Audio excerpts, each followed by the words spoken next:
Imaginez que vous soyez pâtissier et que vous souhaitiez tester la fabrication de pâtes en forme de pyramide. Oui, pourquoi pas. Il vous faut une série limitée de moules, mais vous n'en trouvez nulle part. Que faites-vous? Hier, c'est simple, vous remballiez votre idée. Aujourd'hui, vous louez les services d'une usine partagée. Alors c'est quoi? C'est ce que va nous dire tout de suite Isabelle Laurent, patronne de YouFactory. C'est la première usine partagée de Rhône-Alpes. Elle est installée à Villeurbanne depuis pas longtemps, c'était le 24 février dernier. Bonjour Isabelle Laurent, merci de nous avoir rejoints sur ce plateau. Vous avez créé avec Jean Nelson, puisque vous avez un associé, YouFactory au Pôle Pixel, c'est à Villeurbanne. Et ça, à la suite d'une expérience professionnelle, j'oserais pas dire malheureuse, mais pas loin. Difficile. Difficile, en tout cas, qui répondait vraiment à un besoin. Cet atelier, j'en ai rêvé. J'en ai rêvé, et le voilà, il est là, à votre disposition. Je suis plasticienne, comme vous l'avez dit, et j'ai un petit atelier, j'ai pas beaucoup d'outils. Je travaillais sur un projet de sculpture, et j'ai eu besoin d'avoir accès à une plieuse pour réaliser une maquette dans cette installation. Et une plieuse, ça coûte très cher, surtout si on en a besoin qu'une fois. Ah bah oui, en plus sur un usage ponctuel. Imaginez une plieuse, ça pèse 3 tonnes, ça vaut 20 000 euros. Donc dans un atelier de 20 mètres carrés, non seulement vous n'avez pas la place pour l'installer, mais voilà, en termes de moyens financiers, ça ne crée pas du sens d'acheter de telles machines pour des usages ponctuels. On va dire que ça refroidit les initiatives. Tout à fait. Et du coup, beaucoup d'idées sont dans les tiroirs et n'arrivent pas à voir le jour. Et grâce à vous, ces idées vont pouvoir sortir des tiroirs et prendre vie. Qu'est-ce qu'on trouve dans une usine partagée? On trouve des machines, mais beaucoup de savoir-faire. Ouais. Parce que les machines, c'est une chose, mais il faut aussi des gens compétents pour vous apprendre à les utiliser. Et c'est ça, YouFactory, c'est mettre à disposition, sur un même lieu, des outils et des savoir-faire, des experts. On peut dire que vous êtes le Kiloutou des nouvelles technologies? Presque, mais sur site. Oui. Vous partez pas avec une fraiseuse sous la main. Alors qu'est-ce que vous rapportez exactement à ceux qui viennent vous voir? On verra dans un instant qui ils sont. Une aide matérielle, bien sûr, mais pas seulement. Peut-être aussi un environnement, de l'aide technique, on l'a compris, pour apprendre à servir des machines. Mais peut-être une aide psychologique, tout simplement, le fait de ne plus se sentir tout seul. YouFactory, il faut vraiment l'entendre comme une plateforme partagée de production. C'est une usine collaborative. Donc déjà, on s'inscrit dans les valeurs de l'économie collaborative qui sont mutualisées, ces moyens de production, qui sont aussi l'échange et le partage de connaissances et de savoir-faire. Moi, j'aime dire que voilà, le DIY, faites-le vous-même. YouFactory, c'est DIT. Oui, alors le quoi, on va traduire pour ceux qui on le fait ensemble.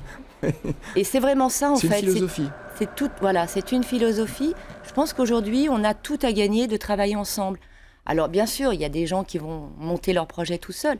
Mais on est vraiment là pour accompagner chacun et mettre en réseau, faire se rencontrer tous les acteurs sur le territoire. Oui. Alors, chacun, c'est qui? Qui sont ceux qui vont faire appel à vos espaces, à vos connaissances, à votre aide et à votre matériel aussi? Alors, on parle d'industrie créative, on parle de l'artisanat, on parle des PME innovantes. Dans les industries créatives, on retrouve les plasticiens, que je représente. On trouve des designers, des créateurs, des architectes, des inventeurs, beaucoup de web aussi, multimédia. Notamment, en ce moment, on accueille un projet d'entrepreneur qui est absolument magnifique, qui est une table multimédia connectée. Et là, c'est un designer qui intègre aussi un logiciel de type Museo Touch. Donc, on a vraiment affaire à tout ce qui est numérique aussi. Oui. Moi, si je veux fabriquer ma mobilette dans mon garage, je peux venir vous voir ou pas pour que vous m'aidiez? Oui. D'ailleurs, j'aime bien dire aussi que YouFactory, c'est l'innovation de garage. D'accord. Donc, ça peut être destiné aux particuliers, mais ce n'est pas l'objectif quand même. C'est le particulier qui a une idée et qui veut la développer. En fait, c'est destiné à tous ceux qui ont des idées, qui ont un projet et qui cherchent un endroit, un atelier avec des outils et des experts pour pouvoir les aider à mettre en forme cette idée. Alors, il paraît qu'il y a 28 000 entrepreneurs de la création et de l'innovation qui sont bloqués par l'absence de matériel à leur disposition. C'est vrai ou c'est un peu exagéré? Parce que ça paraît énorme. C'est énorme, mais vous seriez étonné de voir à quel point nous sommes inventifs en Rhône-Alpes. Oh, j'en doute pas un seul instant. Et dynamique. Et dynamique. Si j'en juge par la personnalité de la patronne. Comment faites-vous pour proposer des prix qui soient compétitifs. Parce qu'on l'a compris, les machines, vous l'avez dit vous-même, elles coûtent cher. Ouais. Il faut bien que vous vous y retrouviez. Vous, ce n'est pas une entreprise de bienfaisance. Comment est-ce que vous arrivez à optimiser justement l'achat des machines par rapport à leur utilisation? Déjà, il ne faut pas qu'elles servent qu'une fois. Ouais, bah, évidemment, il faut qu'elles tournent. Hein. On est une usine, hein, finalement. Eh oui. Et donc déjà, en termes de tarification, nous, on se positionne juste en dessous du marché de la sous-traitance. C'est-à-dire que ça reviendra toujours moins cher de faire par vous-même ou avec nous.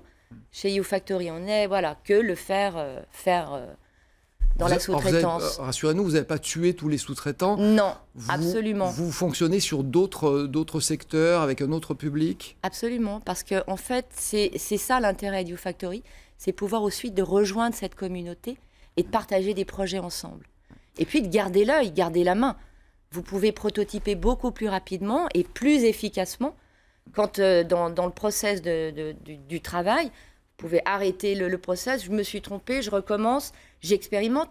YouFactory, c'est vraiment un lieu d'expérimentation. Alors, quand vous dites prototyper, je traduis, hein, ça veut dire fabriquer des prototypes, c'est-à-dire c'est un numéro 0 d'un objet. Ouais, on ce sont va des maquettes. multiplier à l'infini, dans le meilleur des cas. Ça a été difficile à monter, cette entreprise? On dit qu'en France, tout est compliqué. On caricature un peu ou pas? Je dirais quand même, c'est la première fois que je crée une entreprise. Eh ben, c'est pas simple. C'est pas simple. C'est quand même très lourd au niveau administratif. Serait-ce que pour trouver une assurance, je crois que ça a été difficile, parce que ça rentre pas dans les cases. C'est un peu ça le problème. Dès lors que vous sortez des cases, oui. Je veux dire, rien n'est simple. Et c'est vrai que j'ai mis 8 mois pour trouver une compagnie d'assurance. Oui. Alors, on a vu fonctionner ces machines. C'est que l'idée de base, bon, faut le dire, elle est américaine. S'appelle les Fab Labs, en anglais Fabrication Laboratory. Ça veut dire laboratoire de fabrication. C'est pas compliqué. C'est une idée qui a été formalisée il y a quand même pas mal de temps, 1990. C'est un professeur du MIT, c'est-à-dire le Massachusetts Institute of Technology de Cambridge aux USA, qui a eu cette idée. Et après, ça s'est développé un peu partout, sauf en France. Si, en France, on a quand même quelques initiatives. Mais il n'y en a pas beaucoup. Très peu. Et on va dire on est un peu les pionniers. Mais je reste persuadée qu'à terme, chaque communauté aura ce type d'usine collaborative, d'ateliers partagés. Et que si l'on donne vraiment des outils performants au plus grand nombre, à portée de main, là, on verra vraiment naître des projets étonnants, comme l'on voit aux États-Unis. Parlons-en de ces produits performants. Quelles sont les machines que vous choisissez d'acheter? Après mûre réflexion, bien évidemment, c'est un pari chaque fois. Alors, on a identifié déjà un parc machine pour pouvoir effectuer des tâches très simples.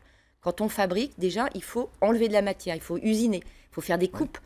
Donc, on a du fraisage, on a la découpe laser, avec laquelle on peut aussi faire du marquage et du gravage. Et puis, il y a un autre process qui est la fabrication additive avec les imprimantes 3D. Donc, soit on enlève de la matière, soit on en ajoute, mais on arrive à créer des objets. Oui. Alors là, les imprimantes 3D, c'est devenu accessible maintenant pour le grand public. J'imagine que les vôtres ne sont pas tout à fait les mêmes que celles qu'on trouve et qui sont accessibles pour des prix modiques. Voilà, vous avez gentiment fait notre petit logo comme ça, usiné. Ça, c'est fait avec des machines qui sont chez vous, c'est-à-dire qu'on vient gratter de la matière et brûler un petit peu. Il y a une très faible différence d'épaisseur, mais ça, c'est effectivement le côté concret. Dites-moi, quel est l'avenir de ces usines collaboratives? Elles permettent à chacun de nous de pouvoir créer, développer, réaliser, faire, de gagner vraiment en autonomie. Et je pense que demain, chacun potentiellement pourra même construire ses propres objets, tous les objets dont ils ont besoin au quotidien. C'est l'autonomie, mais ce n'est pas la solitude, parce que je crois que votre projet, c'est de créer une communauté où justement, peut-être les grandes entreprises pourront rencontrer les créateurs, c'est faire se rencontrer des gens? C'est exact. Nous, on se positionne aussi comme acteurs économiques. C'est bien la créativité, l'invention, mais quelque part derrière, il faut pouvoir vivre. Et tous ces gens qui nous entourent, tous ces talentueux, qui ont besoin finalement aussi de vivre comme tout le monde. L'idée, c'est de pouvoir les faire rencontrer l'industrie. Et aussi, l'industrie est demandeuse d'innovation, de nouvelles idées. Et moi, je pense que vraiment, la croissance de demain, elle est dans l'innovation, dans l'invention d'aujourd'hui. Bon, et demain s'invente ensemble. C'est tout le mal qu'on vous souhaite, c'est qu'en 2 mois, le bilan est très positif. Donc, pourvu que ça continue. En tout cas, merci d'être venu nous parler de cette belle initiative.